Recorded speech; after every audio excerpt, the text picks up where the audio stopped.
Hey, what's up you guys? ShartimusPrime here doing another movie review on Marvel's Doctor Strange. I got to see it last night with the lovely Charlene One and Rodine over at the Daly City Movie Theater, 9 p.m. Saw it in the regular D, which was a mistake. I regret doing that. I wish I had just set up for us to watch it 3D IMAX, but I figured, hey, just let's watch regular D, go back to the theater, watch it in 3D IMAX later on, which I'm going to try to do tonight, or at some point this weekend anyway, because I enjoyed this movie. There's some things I didn't like about it, but I felt like I was really missing out. Like, there's a lot of things where I'm like, oh, this is really great. If it was in 3D IMAX, I would have liked it a little bit more. So everybody I've spoken to that saw it in 3D IMAX was like, oh, they just seemed to like the movie a little bit more than I did. The other thing was, there's bunch of Filipino teenagers sitting behind us that weren't really good at keeping their mouths shut during the whole movie. I asked them to be quiet.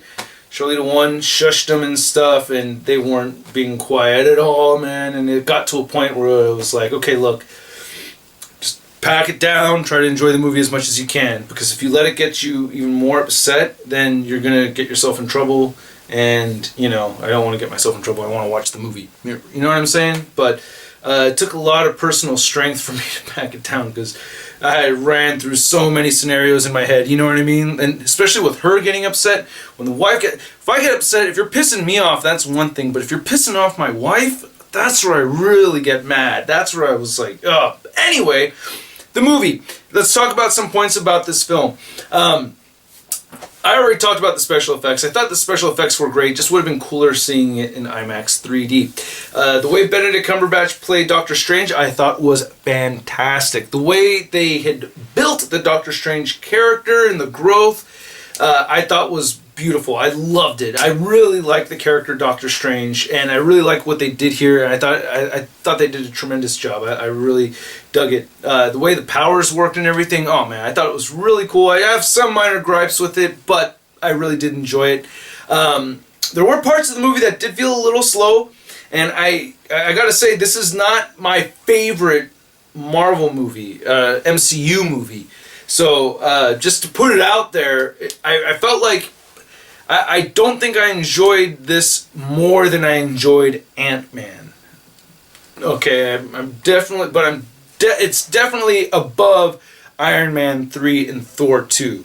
So that's my sentiment on it. So below Ant-Man, definitely above Iron Man 3 and Thor 2. So it kind of lands like right in the middle for me anyway.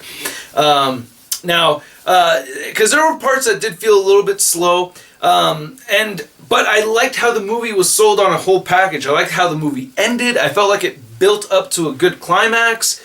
I liked, there's a lot of things that I really did like as far as the movie in its entirety.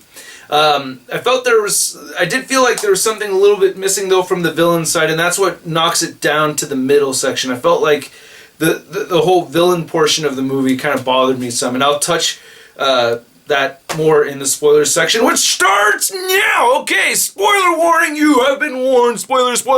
Okay, halfway through, Doctor Strange's girlfriend dies because he's like stabbing her with the knife instead of cutting her gently. No, I just made that up. Okay, so by the way, the supporting actress for Doctor Strange, I thought she did a really good job. I really liked the character. I love how they didn't focus on a love story or anything like that. I thought that was pretty cool. Just want to throw that out there. I thought how it worked. And I really liked how they wrote Cumberbatch as an asshole. Or not Cumberbatch, but Strange as an asshole. And I thought they did a really good job depicting that. Like, you're supposed to not like him, and I think they did a good job doing that. There's a lot of similarities between Tony Stark and Doctor Strange, even in the comics. But you really see some differences here. Like, Tony Stark is arrogant and full of himself, but he's not so much of a dick. Like, Doctor Strange is arrogant and full of himself, but very stabby with his words, and definitely much more of a dick. So very similar characters, but there's definitely their differences, okay? Now, I thought that, and the other thing I liked about Cumberbatch playing such an asshole was that, I really loved his performance as Khan in Into Darkness, and seeing him be a dick, it's like seeing him play that role again, and that just made me happy to see. Now, I really liked Wong. I wish we'd gotten more Wong in this movie. I mean, really, from the comics, Wong is like the #1 supporting character for Doctor Strange, right? Like, you think of Doctor Strange, you think of Wong, right? You think of Wong keeping the place in check and everything, taking care of him. He's his Alfred, basically. And Wong, I felt like, really took a back seat in this. I mean, he was in the movie, thank God, but like, it got to a point where I was like, are we not getting a Wong? Like, is this like, there's gonna be no Wong? And so I felt like we could have gotten a little bit more of Wong, and it looks like, you know, a lot of my complaints that are about this movie that are based off of inaccuracies with the comic, or what I expected, you know, based off of the comics. It feels like they're going to go more into that direction, like in the next Doctor Strange movie, if they do make another Doctor Strange movie, which I think somebody said that they're going to do. I'm not 100% sure about that.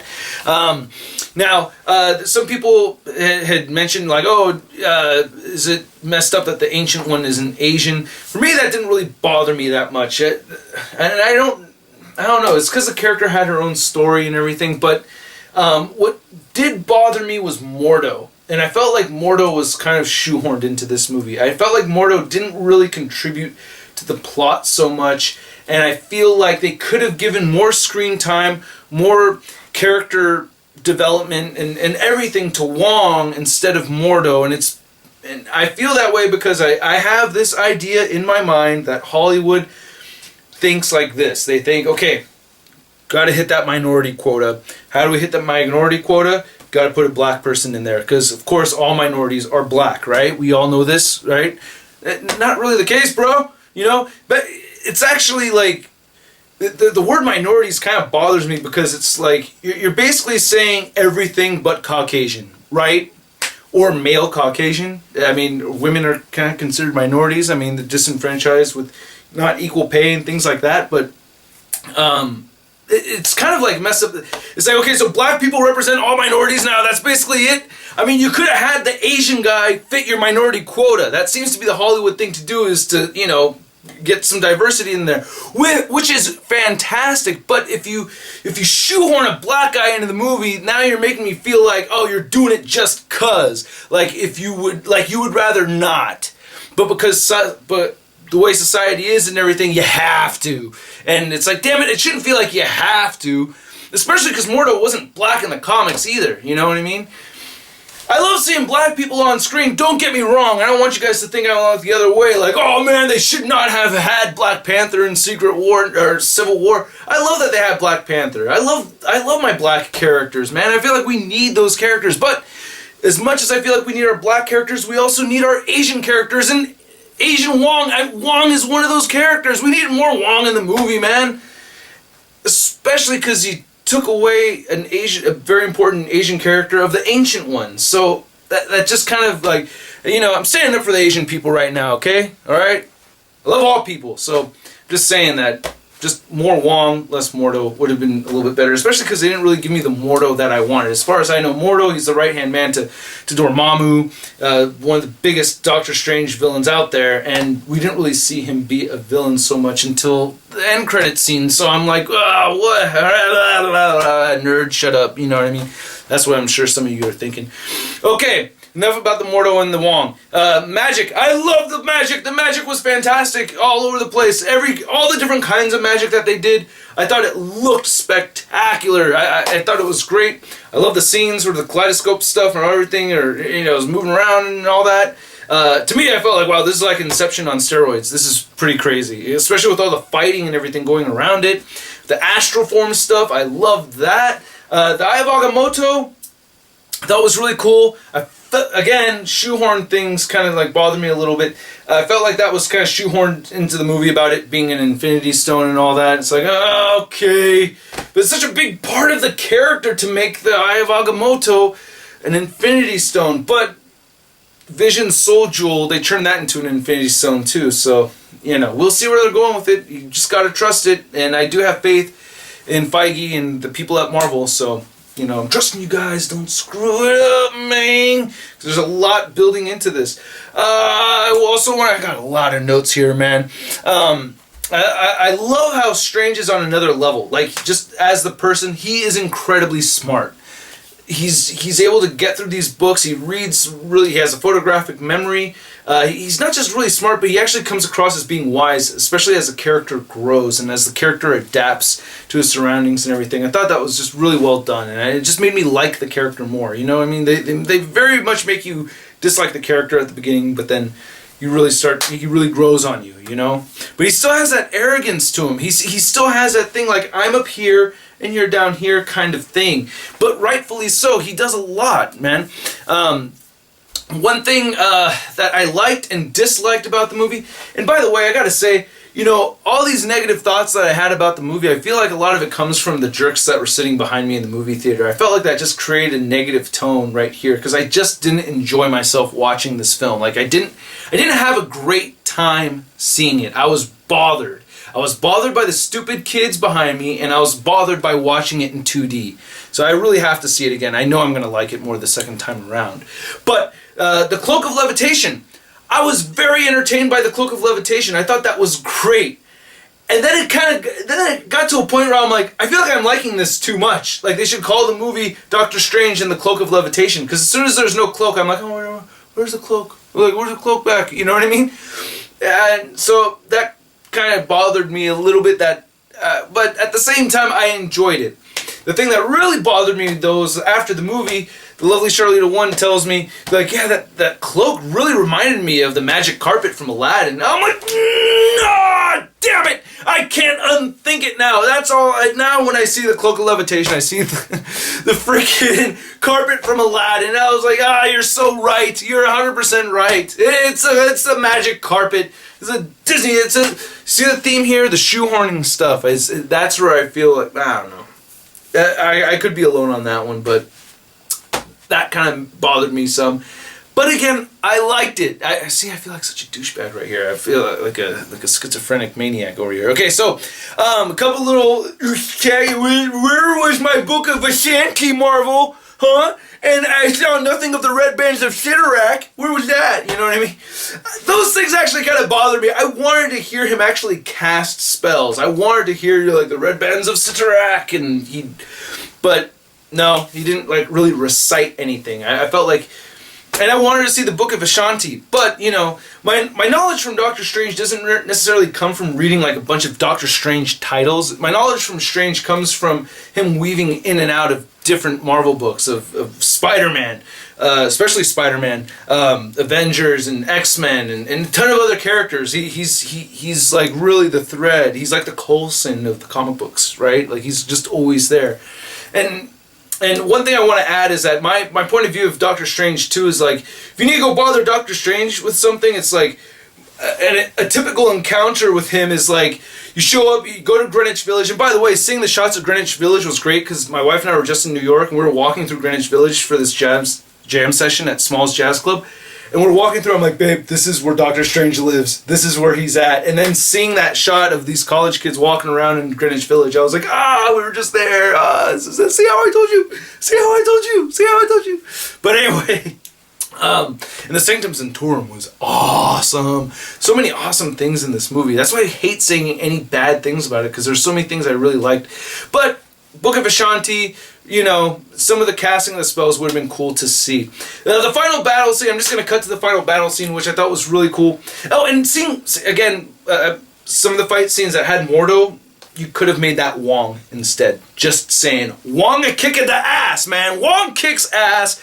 You could have had Wong kick plenty ass, but you didn't. You didn't. You could have made Wong such a badass. I was really rooting for Wong. So much to the point where it's like, dude, Doctor Strange, Wong, that's who you think of. Like, they should have given him a much bigger role. I don't even, like the Mordo action figure, they made a Mordo action figure. They should have made a Wong action figure, you know? Anyway, like I said, it's like his Alfred. Okay, in a way, right? So the final battle scene, I loved it. The whole, Dormammu, I'm here to make a bargain. And I'm like, it just went over and over. I thought it was brilliant. I thought it was great. Talking again about the similarities between Doctor Strange and Tony Stark. I mean, Tony Stark makes his sacrifice by sacrificing his life with that nuclear weapon in the Avengers movie, but this guy sacrifices his eternal existence getting killed over and over and over again with Dormammu. That was, like I said, a whole other level. This guy is just on another level, and I just thought that was great. I love the final battle scene. Talking in details about villains, I can't even remember the name of the main villain of the movie, the guy with the eyes, the guy who plays Hannibal. I thought he was a great actor and everything, but damn it, forgettable. Like, I just don't... that could have just been Mordo. Just make Mordo a villain right off the bat. I felt like that could have just been Mordo. But, so that kind of bothered me some. I felt like the villain was kind of split between Mordo, that guy, and Dormammu. You know what I mean? So, that kind of, especially when it comes to the end credit scenes. Now, we get 2 end credit scenes, of course. The first one I absolutely loved. Actually, the first one hit the geek spot so hard, I never thought I'd geek out so hard over gloves. Seeing him with the beige gloves, I was like, yes, it's complete! Even though it didn't have a little, leopard print, that's okay. They're beige gloves, it works. I thought it was awesome seeing that. Not just that, but seeing Strange's demeanor. Just the way I felt like it was just a great comic version of it. It was a great adaptation. I just absolutely loved just seeing him interact with Thor like that. It was just great. I loved it. Especially, like I said, you see him interacting with other characters. I've seen him interact with other characters more than him in his own standalone. I've read some of the Aaron books, by the way, which are pretty good, but not, didn't blow my mind. I actually haven't kept up with them. I think I read like the first 7 issues or something like that. Anyway, excuse me as I vomit in my own mouth. And then the second final scene is Mordo. So now Mordo's like the villain now. So, it looks like Doctor Strange 2 if there's going to be one. Pretty sure there is, right? I don't know, correct me if I don't really know. But it looks like Doctor Strange 2 will be the Doctor Strange movie that I really wanted. So, it's kind of tough to put so much stuff in a movie. But for the most part, I think they did a good job. I'm going to enjoy it on the second watch. Let me know what you guys thought about this movie in the comments below, would you? Alright, if you want to see my review of the Wonder Woman trailer, which I thought was awesome, please check that out. There should be a little box thingy and a subscribe button thingy around there, you know what I mean? So watch my videos, hit the like button, comment, and I'll catch you guys later. Hope I'm not forgetting anything. I probably am, but if I did, I'll mention it in the comments. Alright, peace!